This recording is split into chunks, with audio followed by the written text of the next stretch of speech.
What do I do when I'm broken? When I'm broken, I relish it. That's what I'm going to do. I'm going to use it. Because if I'm broken, then I just found my limitations. And until I know what my limitations are, how can I push them? How can I get better?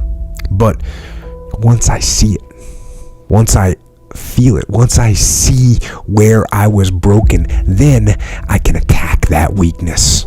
I can fill in that gap. I can reinforce that breach. If you break, it means it's time to fortify your will to make it stronger. There's all kinds of different ways to break. You can break physically, you can break mentally, you can break your heart, you can break your spirit, and none of those are fun, and all of those are gonna leave a mark. But the mark that they leave can be the mark of victory or it can be the mark of defeat.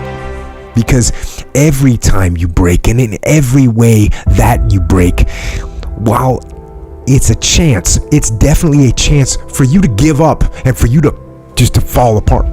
But there's also opportunity. There's opportunity to get stronger and get smarter and get faster and get tougher and get more stable and get more resilient and get better. When you break, you have the opportunity to show the world, the whole world, what you are really made of. So if you break, the fight isn't over. In fact, if you break, the fight is just beginning. And as you crawl up and out of that dismal and wretched place, you're covered in blood and sweat and dirt and filth as you rise above what you were.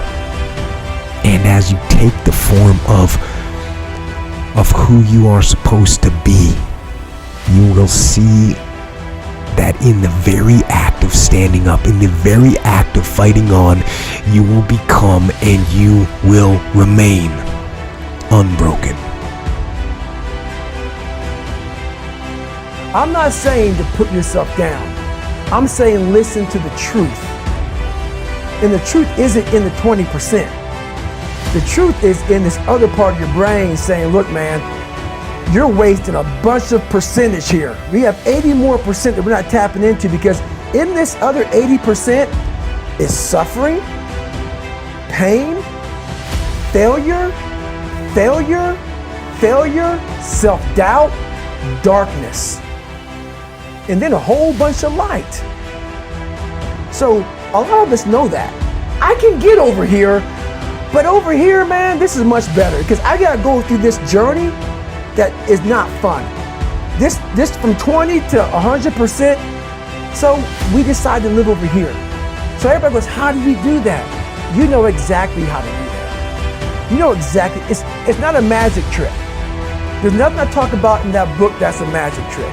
It's all back down to a very primitive mindset of we just have to do. It's like breathing. Breathing becomes normal. Like we don't know that we're doing it.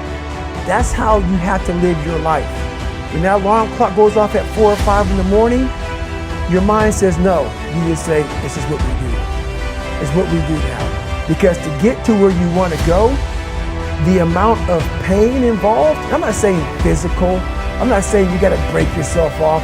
The amount of mental pain of how many times you're going to have to do something that you don't want to do to get to where you want to go is going to be, there's going to be more times you do something that you don't want to do than you are going to want to do. And that's your new norm. So then it's like breathing. And then once you do this over and over and over again, it becomes like breathing. I don't want to live this lifestyle, but to get to the other side of this, I have to. So if you really want it, you realize what trying is and what trying is not.